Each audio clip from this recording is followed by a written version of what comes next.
siap. Doa mulai.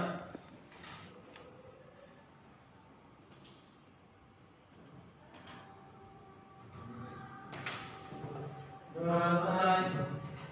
Berdiri salat.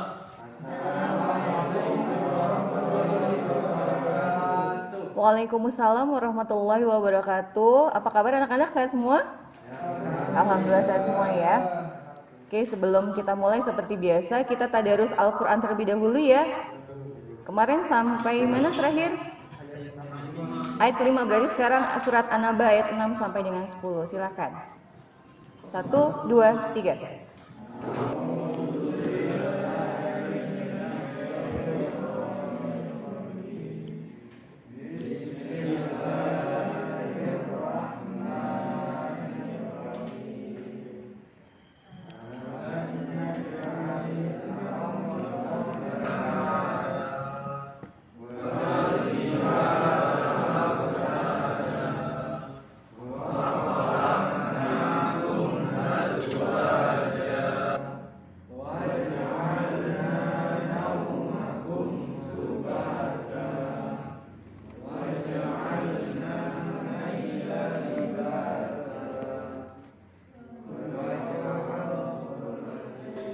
Allahumma arham Nabil Quran.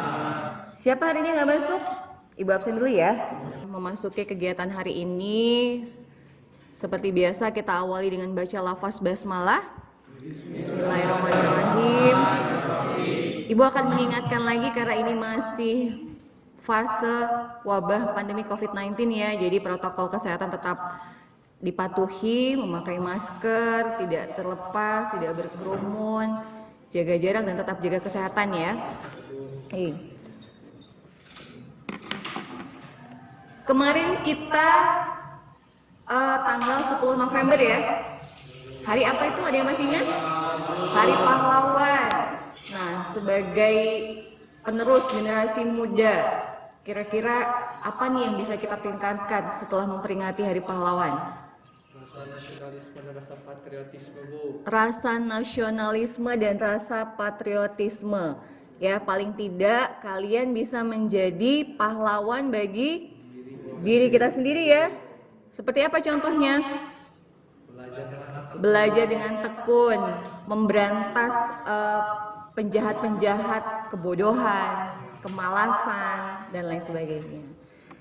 Baiklah, sebelum kita melanjutkan materi kita pada hari ini, Ibu akan flashback terlebih dahulu ya tentang materi di pekan kemarin.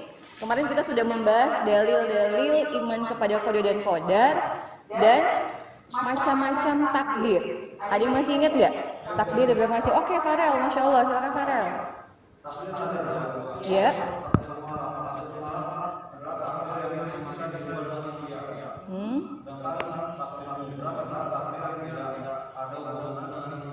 Oke, jadi takdirnya dua macam ya. Ada takdir mu'alaq dan takdir mubram. Ada takdir yang masih ada hubungannya dengan ikhtiar atau usaha manusia.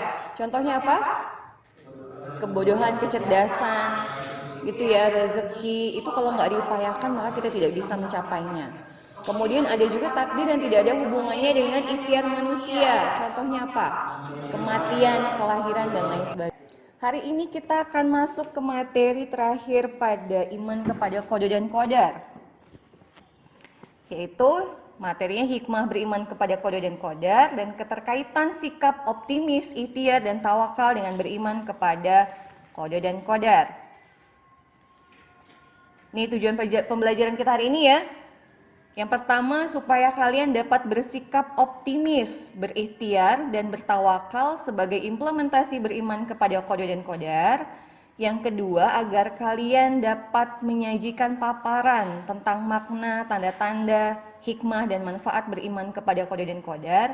Dan yang terakhir, supaya kalian dapat memahami keterkaitan antara beriman kepada kode dan kodar dengan sifat optimis, ikhtiar, dan tawakal.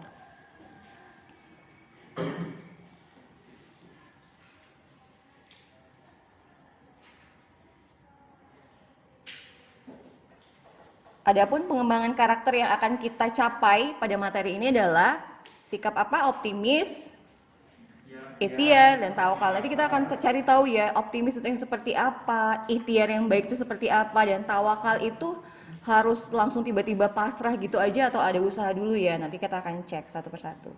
Sekarang silakan anak-anak mengamati gambar yang sudah Ibu tayangkan di slide di depan kalian. Apa di situ tertulis? Ikhtiar maksimal baru tawakal. Berarti kalau kita menginginkan sesuatu, jangan tiba-tiba saya pasrah dulu ya, tetapi berusaha terlebih dahulu baru berserah diri hasilnya kepada Allah Ta'ala. Anak-anak, hari ini Ibu akan membagi kalian 3 kelompok. Kemarin sudah Ibu sampaikan di grup WA ya. Sudah duduk dengan kelompoknya masing-masing? Sudah, Masya Allah. Kelompok 1 di sini ya? Ini kelompok 1 temanya apa? Optimis. Kita akan kelompok 1 akan membahas tentang optimis. Kelompok 2 akan membahas tentang ikhtiar. Kelompok 3 akan membahas tentang tawakal. Ibu sudah bagikan LKPD-nya ya? LKPD-nya sudah Ibu bagikan. Di situ Ibu akan memberikan waktu kepada kalian untuk membuat mind map atau peta konsep terkait dengan materi kalian masing-masing. Kelompok 1 silakan buat mind map terkait dengan optimis, kelompok 2 membuat mind map terkait dengan ikhtiar, dan kelompok 3 membuat mind map terkait dengan tawakal. Setelah selesai, kita akan pameran mind map. Ya, perhatikan cara kerjanya ya. Setelah selesai kita akan melakukan pameran mind map. Silakan setiap kelompok menyisakan 2 anggotanya untuk menjaga standnya masing-masing. Kemudian melayani tamu-tamu yang datang untuk mencari informasi terkait materi kalian.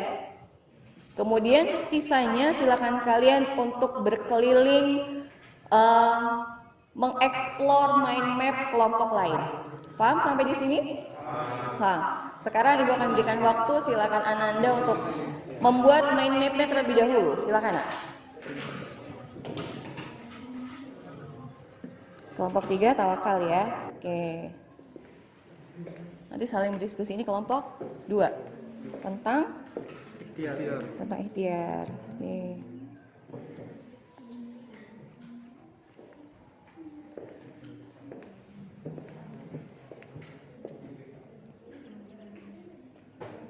Oh, bentuk-bentuk ikhtiar, Masya Allah. Kelompok 1?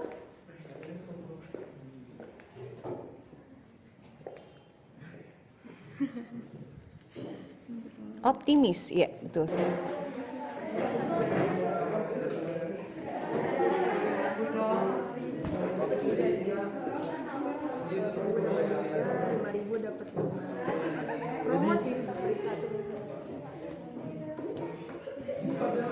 Boleh ke kelompok 3, Nak? Yang menarik, yang ahwat ya.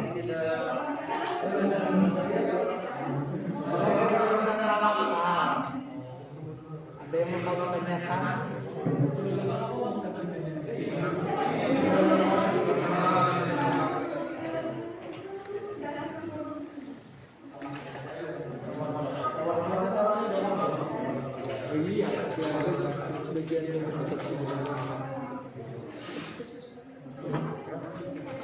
Kalau begitu silahkan. Kelompok 1 tadi membahas tentang menayangkan, memamerkan peta konsepnya terkait dengan optimis ya. Silakan Ibu berikan kesempatan untuk kelompok lain yang ingin bertanya kepada kelompok optimis. Silakan. Oke, kelompok 3 silakan. Mahathir. Boleh berdiri, Nak? Jadi sudah saya keliling dan mereka ingin menanyakan ini. Bagaimana sikap kita dalam meyakinkan diri kita apabila kita diremehkan oleh orang lain? Misalnya jika kita tidak apa bisa meraih cita-cita kita karena kita tidak dari keluarga yang sedikit. Oke, sudah jelas pertanyaannya? Bagaimana sikap kita jika kita diremehkan oleh orang lain ya terhadap cita-cita kita ya? Wah, kamu terlahir dari seorang miskin, jadi kayaknya nggak mungkin deh untuk bisa meraih cita-cita kamu seperti itu. Silakan, boleh ditanggapi oleh kelompok optimis. Takdir Allah adalah rahasia Allah. Roda kehidupan senantiasa berputar. Kita tidak pernah tahu apa yang akan terjadi pada hidup kita 1 jam ke depan saja. Untuk itu, kita harus senantiasa yakin dan optimis bahwa keadaan ekonomi bukanlah sebuah penghalang bagi kita untuk meraih cita-cita. Kita harus yakin bahwa Allah sebaik-baik penolong dan Allah pasti akan memberikan kita jalan terbaik untuk bisa menggapainya. Karena Allah senantiasa mengikuti prasangka hamba. Masya Allah. Gimana? Matir kelompok 3? Bisa dipahami? Oke, itu thumbs up buat kelompok 1 ya. Masya Allah jawabannya ya. Kalau kita diremehkan orang lain, langsung down apa harus bangkit? Bangkit ya. Itu yang disebut dengan optimis. Tidak putus asa. Jadi ketika kita diremehkan orang lain, nah, justru kita harus terpacu bahwa kita bisa melakukan apa yang dia tidak sangkakan kepada kita. Ingat ya tadi sudah disampaikan kelompok 1 ya, bahwa Allah itu sesuai dengan prasangka hambanya. Jadi kita harus husnuzon, harus senantiasa berpositif thinking. Di dalam Al-Quran tidak ada kata-kata ghani dengan miskin. Tahu ghani? Kaya. Kaya itu tidak disandingkan dengan miskin, tapi kaya itu disandingkan dengan qani. Apa itu qani? Cukup. Jadi di Al-Quran itu tidak ada orang yang kaya dan miskin, tetapi kaya dan cukup. Berarti Allah sudah mencukupkan rezeki kita. Jadi jangan pernah berputus asa kemudian berpikir bahwa cita-cita itu sama dengan ekonomi. Jadi kalau ekonominya rendah maka tidak bisa menggapai cita-cita. Itu pemahaman yang salah ya. Jadi harus senantiasa yakin bahwa Allah pasti akan memberikan jalan terbaik untuk kita menggapai cita-cita tersebut. Jelas ya, Mahathir dari kelompok 3? Oke, alhamdulillah. Silakan kelompok 2 tentang ikhtiar. Siapa yang mau bertanya nih? Oke, kelompok 1 silakan Rosalin. Pertanyaannya adalah apa yang harus kita lakukan sebagai seorang muslim yang taat dalam menghadapi ujian wabah pandemi COVID-19 ini? Kaitannya dengan ikhtiar, karena yang kita ketahui bahwa kematian tersebar di mana-mana dan kematian sudah ditakdirkan oleh Allah. Oke, bisa dipahami kelompok 2? Jadi pertanyaan dari kelompok 1 yang diwakilkan oleh Rosalin tadi bertanya, takdir itu kan sudah ditentukan Allah ya, kematian sudah ditentukan oleh Allah. Sementara kita sedang diuji oleh Allah dengan wabah pandemi COVID-19. Nah, bagaimana kita sebagai seorang muslim yang taat seperti itu ya untuk menghadapi wabah ini? Apakah ya udahlah kan kematian sudah ditakdirkan oleh Allah ya. Jadi ya udahlah kita nggak usah pakai protokol kesehatan. Nah, seperti apa? Silakan kelompok ikhtiar untuk memberikan tanggapannya. Izin Bu, saya mau menjawab. Iya, silakan Wildan. Kematian memang sudah digariskan oleh Allah. Namun sebagai seorang muslim yang taat, kita harus berusaha dalam mempersiapkan diri untuk mendapatkan sebaik-baiknya kematian. Dan Allah telah berfirman bahwa Allah tidak akan mengubah suatu kaum sebelum mereka mengubahnya sendiri. Jadi kita tetap harus berupaya semaksimal mungkin menjaga kesehatan dengan menerapkan protokol kesehatan sebagai bentuk ikhtiar kita. Jelas? Bagaimana kelompok ikhtiar? Sudah jelas ya. Jadi walaupun jauh 50.000 tahun sebelum Allah menciptakan langit dan bumi, Allah sudah menciptakan kolam, kemudian Allah perintahkan kolam itu untuk menulis takdir manusia sampai kapan dia meninggal, dengan cara apa. Begitu kita diuji dengan wabah COVID-19, maka kita tetap harus berusaha, berikhtiar kepada Allah ya. Dengan cara apa? Menjaga kesehatan kita. Meskipun COVID itu tidak akan memajukan dan memundurkan jatah kematian seseorang, tapi kita tetap harus berusaha untuk menjaga kesehatan kita. Masya Allah, terima kasih Wildan. Kelompok terakhir ya, kelompok tawakal. Silakan yang mau bertanya. Raffi silakan mewakili kelompok 2. Kami dari kelompok yang bertanya bagaimana proses tawakal dan tawakal, apa yang harus kita lakukan apabila kita di posisi berusaha berdoa atau berdoa atau. Nah, ini yang suka membingungkan ya. Nah, kira-kira ini konsep tawakal yang tepat seperti apa, Nak?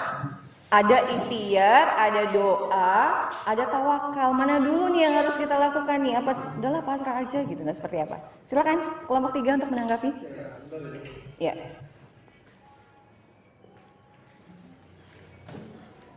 Kita kasih kesempatan kelompok 3 untuk berdiskusi sejenak ya.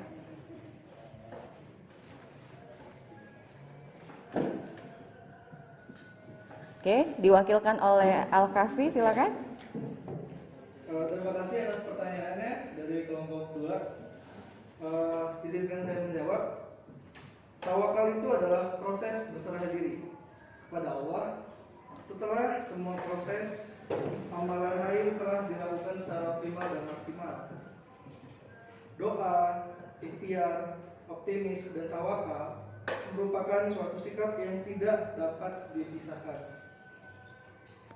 Mereka itu saling berkaitan antara satu dengan yang lain. Yang harus kita lakukan saat kita sedang tertimpa musibah ialah pertama kali itu berdoa. Karena Allah lah yang memberikan ujian, maka Allah juga yang akan menyiapkan solusi itu dari keluarnya. Yang kedua yaitu optimis. Kita harus yakin bahwa Allah pasti akan memberikan kesabaran dan jalan keluar. Yang ketiga, ikhtiar. Seperti yang sudah kalian sebelumnya sampaikan tadi, surat Al-Baqarah ayat 11, bahwasanya Allah itu tidak akan mengubah kehidupan suatu kaum sebelum kaum itu atau mereka sendiri melakukan perubahan, berusaha. Dan yang keempat, adalah tawakal. Kita senantiasa menyerahkan segala hasilnya kepada Allah. Ketika kita sudah berdoa, kita sudah berupaya maksimal, baru kita harus bertawakal. Tanpa harus menyesal, marah, dan menangis siapapun. Jadi ya tawakal kita menyerahkan sepenuhnya kepada Allah. Seperti itu. Ya, terima kasih. Masya Allah ya, terima kasih buat kelompok 3 diwakilkan oleh Kafi ya, itu thumbs up ya buat kelompok 1, 2, dan 3 jawabannya Masya Allah luar biasa. Ya, jadi tadi sudah disampaikan. Fase-fasenya pertama apa dulu? Tawakal dulu langsung tidak? Tidak ya, tapi berdoa. Kenapa berdoa dulu? Tadi sudah disampaikan oleh Al-Kafi ya, bahwasanya yang memberikan ujian itu kan Allah. Kalau Allah memberikan ujian, pasti ada penyerta obatnya, yaitu solusi. Allah memberikan sakit, pasti Allah pula turunkan obatnya, yaitu obat-obatan, gitu kan ya? Maka pertama kali yang harus kita lakukan adalah meminta kepada Allah, curhat ke Allah, mengadu kepada Allah, memohon kepada Allah. Karena apa? Sebaik-baik pertolongan itu adalah pertolongan Allah. Jadi jangan dulu lari ke tempat lain. Kita sakit, mohon dulu sama Allah. Setelah kita memohon pada Allah, ya Allah, kenapa sih kok kepala saya sakit luar biasa sudah berhari-hari. Setelah kita mengadu kepada Allah, maka kita berikhtiar. Ikhtiarnya apa? Berobat, minum obat, konsultasi ke dokter. Seperti itu ya, itu bentuk ikhtiar kita. Kenapa harus ikhtiar? Tadi sudah disampaikan oleh kelompok 2, bahwasanya Allah tidak akan merubah nasib suatu kaum sebelum kaum itu sendiri dulu yang merubahnya. Gitu ya. Jadi nggak boleh malas-malesan. Kalau sudah berikhtiar secara maksimal, sudah memohon kepada Allah gitu kan ya, baru kita yakin bahwa usaha kita, permohonan kita itu pasti akan ada jawabannya dari Allah. Nah, kalau kita sudah yakin, sudah optimis, maka langkah yang terakhir adalah berserah diri, bertawakal. Gitu ya, terhadap hasil yang akan Allah berikan. Saya sakit, saya sudah berdoa kepada Allah, sudah ikhtiar ke sana kemari, tapi hasilnya belum terjawab oleh Allah. Berarti apa? Allah menginginkan kita untuk sabar kembali. Allah ingin membersihkan dosa-dosa kita kembali. Gitu ya. Saya sudah berdoa, saya pengen ranking 1, saya sudah belajar siang dan malam. Tapi sampai dengan saat ini Allah belum memberikan saya ranking 1. Artinya apa? Allah menginginkan kita untuk bersabar lagi, berusaha lagi. Gitu ya. Karena usaha itu milik manusia, sementara hasil itu hanya milik Allah. Dan kita itu nggak boleh ada di ranah hasil, nak. Ya, manusia itu di ranah usaha. Tangan kita begitu kecil untuk mewujudkan sesuatu itu bisa atau tidak. Tapi semuanya ada di tangan kuasanya Allah. Jelas sampai di sini ya? Masya Allah, diskusinya sudah berjalan dengan luar biasa. Ya, buat kelompok 1, 2, dan 3 Masya Allah ya. Semua jawaban dan pertanyaannya bagus-bagus. Coba sekarang kita perhatikan. Kira-kira tadi optimis itu apa sih, Nak? Dari kelompok tadi optimis apa? Rasa keyakinan ya. Rasa keyakinan bahwasanya apa?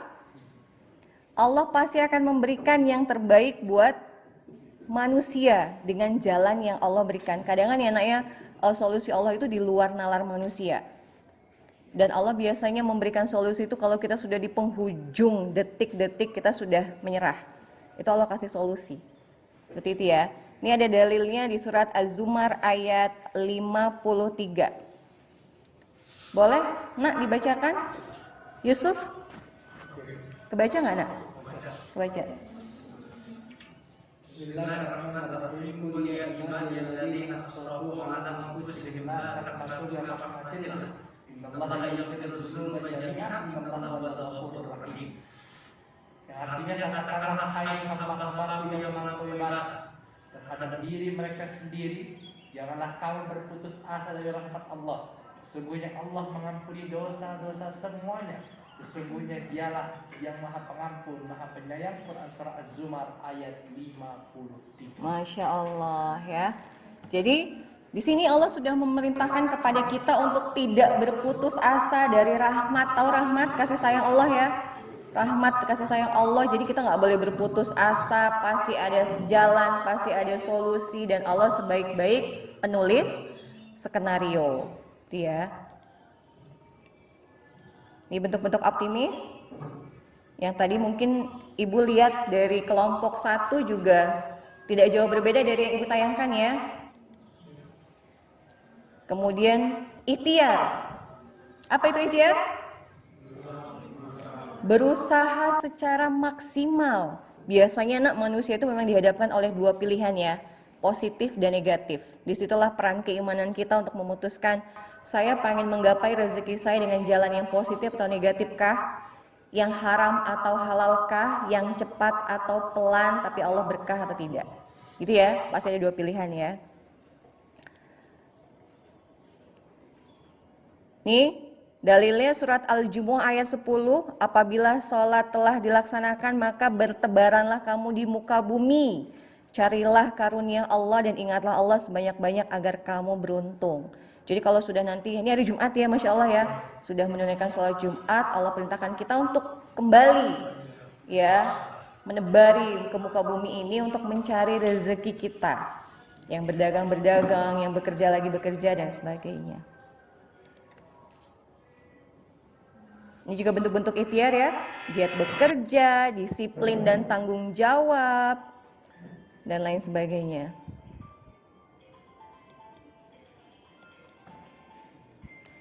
Terakhir tawakal. Apa itu tawakal tadi? Berserah diri kepada Allah setelah semua amalan-amalan terbaik sudah kita lakukan.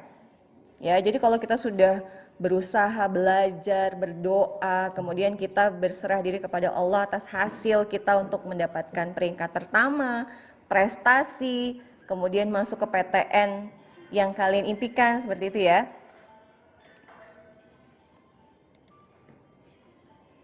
Dalilnya surat Ali Imran ayat 159. Ini sudah kita bahas di awal semester ya. Ya, bahwa Allah perintahkan kita untuk bertawakal di situ. Iya, innallaha yuhibbul mutawakkilin. Allah itu menyukai, mencintai orang-orang yang senantiasa berserah diri atau bertawakal kepada Allah.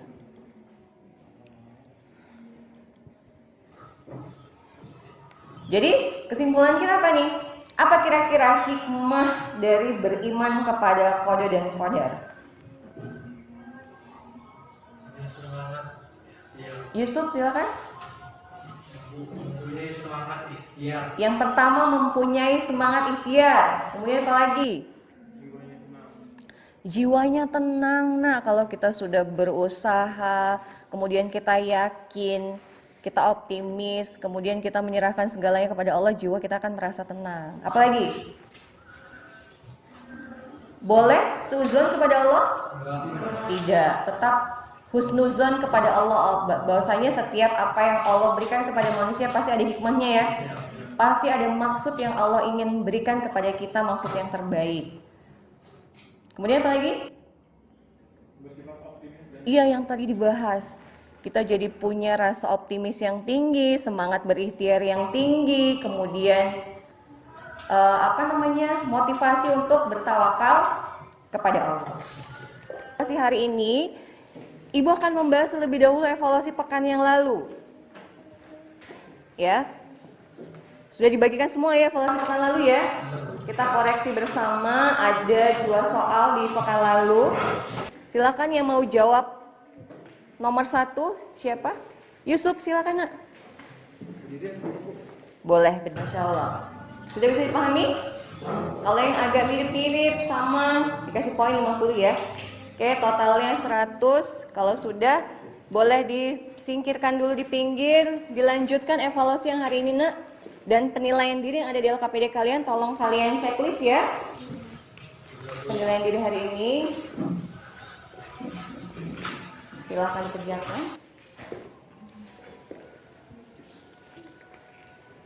Menekahan dan lain sebagainya. Baiklah anak-anak, marilah kita tutup kegiatan hari ini dengan sama-sama baca lafaz hamdalah. Alhamdulillah. Tolong bersiap-siap, pekan depan kita akan melakukan penilaian harian ya tentang iman kepada qada dan qadar, dipersiapkan. Kita tutup kegiatan hari ini dengan membaca doa kafaratul majelis. Subhanakallahumma wa bihamdika asyhadu alla ilaha illa anta astaghfiruka wa atubu ilaik. Bu akhiri, assalamualaikum warahmatullahi wabarakatuh. Waalaikumsalam warahmatullahi wabarakatuh.